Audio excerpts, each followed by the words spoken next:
Ito ay rated SPG, striktong patnubay at gabay ng magulang ang kailangan. Isang mapagpalang araw mga kapamilya, kung inaakala ni Tisay ay maiisa na siya ni Tanggol, pwes nagkakamali siya dahil sa naplano na nga ni Tanggol ang lahat.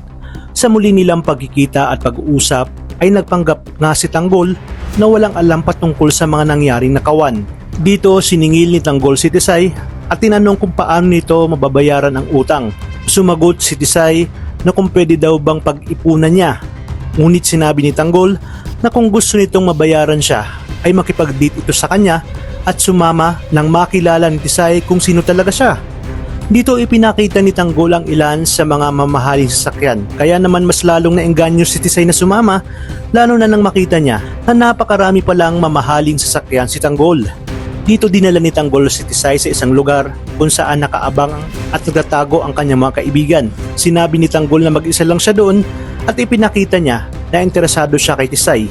Inalok niya nga itong uminom at dito naisip ni Tisay na lagyan ng pampatulog ang baso ni Tanggol. Gumawa siya ng paraan para umalis si Tanggol, ngunit wala siyang kaalam-alam na pinagmamasdan siya ni Tanggol sa mga nakapalibot na CCTV sa lugar. Kung kaya't sa pagbalik ni Tanggol ay magpapanggap siyang nakatulog at sinabi kay Tisay na gusto niya ito at handa niyang ibigay ang lahat ng meron siya. Daling-dali namang kinuha ni Tisay ang susi ng kotse ni Tanggol at sa pag-alis ni Tisay ay sinabi ni Boss Divina na sundan nila ito. Ngunit iginit ni Tanggol na hayaan na muna nila silang makaalis at pagkatapos ay sa kanila ito susundan nang sa gayon malaman nila kung saan dinala ang kanilang mga sasakyan. At matapos makarating si Tisay sa kanilang bodega ay kaagad na nga natrack ni Tanggol ang GPS at naghanda nga sila sa isang malaking bakbakan at paglusob.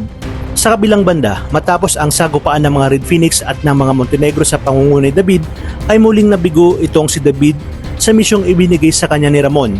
Kaya naman mas lalo siyang pinag-initan ni Ramon.